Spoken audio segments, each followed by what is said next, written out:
Today, we will become the ocean. Imagine yourself floating on the ocean surface, your whole body relaxed. Legs, belly, arms, chest, neck, head. The ocean holds you. A soft breeze touches your face on its journey across the water. A light taste of salt on your lips. Closing your eyes, relaxed breath. It is just this moment. Exhaling. Then a last slow, deep inhale, filling your lungs from the bottom to the top.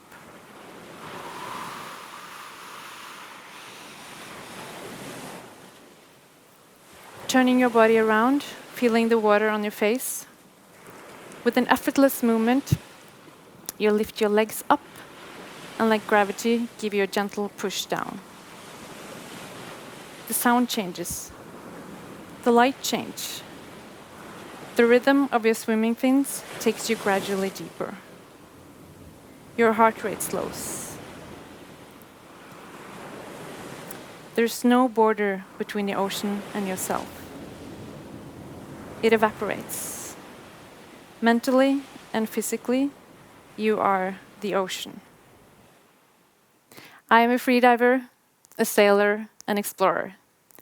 I swim with whales and sharks. I've sailed across the Pacific Ocean. And I immerse myself in the cold Norwegian fjords. I'm an ocean lover, and the sea is my home. The experiences I've had in this life has shaped the values I hold today and the way I choose to live, with a heart guided by joy and curiosity. On this journey, I've learned a few lessons, and some of these I would like to share with you. My love for the ocean has brought me on adventures above and below the surface. And it started as a kid, butt up, face down, and days were spent discovering creatures on the coastlines. Shrimps, crabs, seaweed, kelp, fish, mussels. My parents would call me a seal, spending so much time in the water. Playing, exploring, learning. Many years after these sailing trips, my big sister left me. She passed away doing what she loved. Snowboarding in the Andes Mountains in South America was the last thing she did on this earth.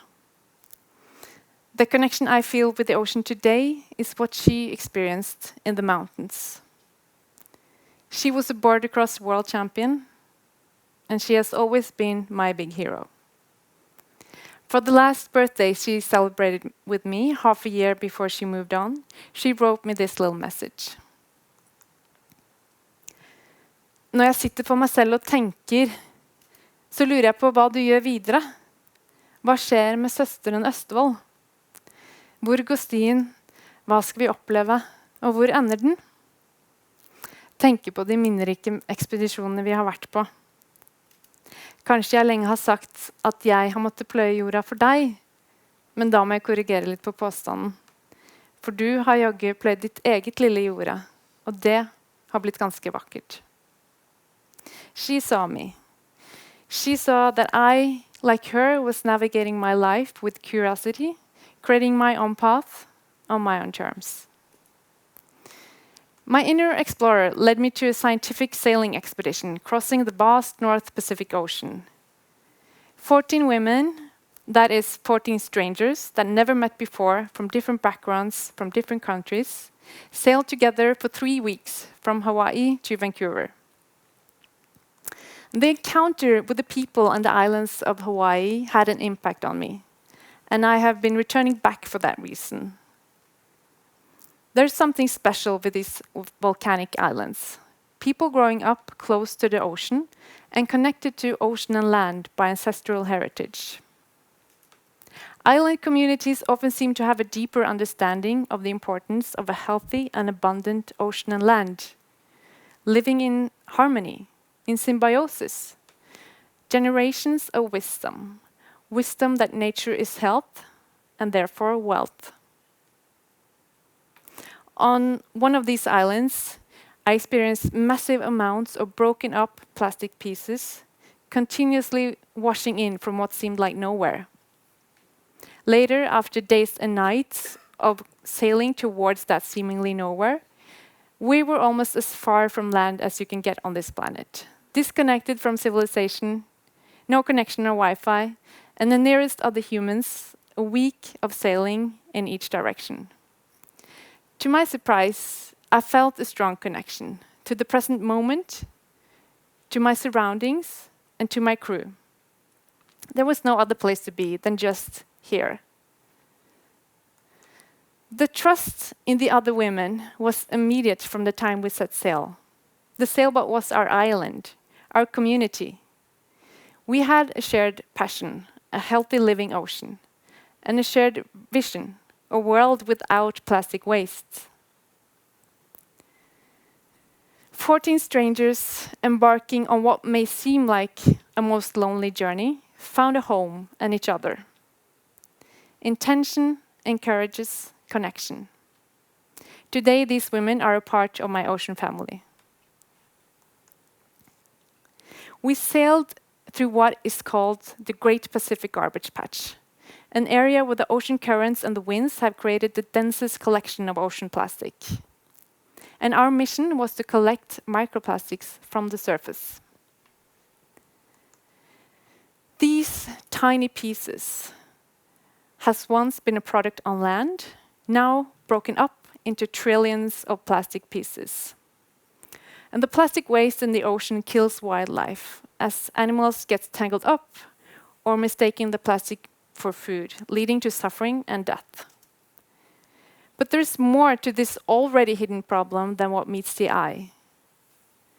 These microplastics act like a sponge to the toxins around them in the sea, and these toxins accumulate in the food chain that we humans are on top of. It is a paradox that we as a society already know the many solutions to these planetary problems, but we don't act on them. To me, these plastic pieces are a harsh reminder of the disconnection to nature we humans have created for ourselves. And it is this disconnection that in the end leads to the destruction of nature. A lot of us spend our days inside, walking on paved lands, eating packaged food we don't know where it came from, and being too busy to see the sun rise and the sun set, the beauty of nature. We might lose our sense of purpose and belonging. In a time of ecological grief, I believe we need to go out and experience nature. Understand ourselves as a part of the ecosystem, as a part of nature, not apart from. With disconnection being the root cause of ecological degradation, how might we find our way and our role in a natural ecosystem? How do I find a sense of connection? I am an ocean lover, and the sea is my home. It is where I find joy, health, and connection, immersed in ocean activities like freediving. And I guess the word itself says a lot. Free diving. From the surface, you take only the breath your lungs can hold and dive down. No extra equipment, just your body and your breath. And there's immediate freedom to be found. Being weightless and boundless in the ocean and experiencing your body in a floating space. It's quite magical when you realize what your body is capable of. The physiological changes that happens in your body as you hold your breath submerged in water is called the mammalian dive reflex. It is a way of preserving oxygen, preserving life. And it is a way for me not only to understand, but to experience that life developed in the oceans, that we come from the ocean. Some weeks back, I was fortunate to meet one of the giants of the ocean, the humpback whale. My perspective shifted as these giants dived down into the deep.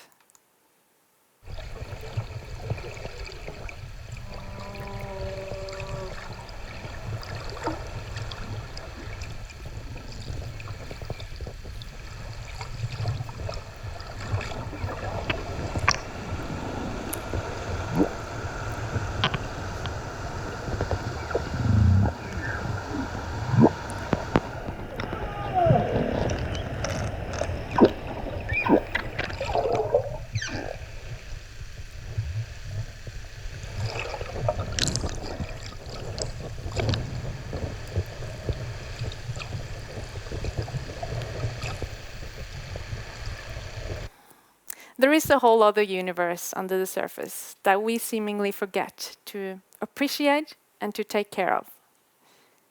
I have also met the most beautiful and intelligent predator on Earth, the orca. People ask me if I was afraid.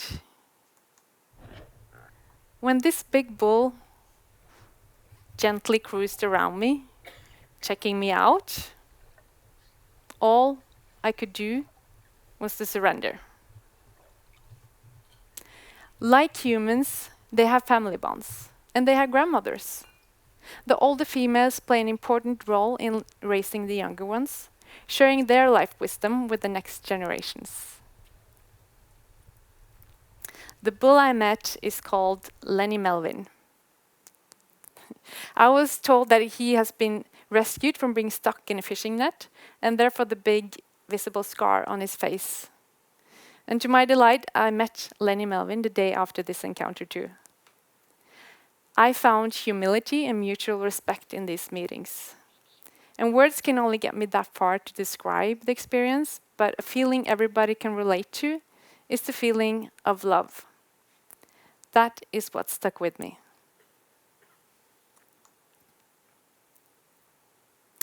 We humans have so many things to learn from nature. Personally, I found my own way to look at it. When navigating life's challenges, I look to nature for answers. With every encounter I have with the ocean and the animals, there's always a lesson to be found, a story to be told. Often I get asked, how do you live such a beautiful, adventurous life? To me, there's no hidden secret to it. I let pure joy lead me. A lot of the things I do are not looked upon as normal, but for me, they are natural. I feel the most alive when I'm present and in the moment.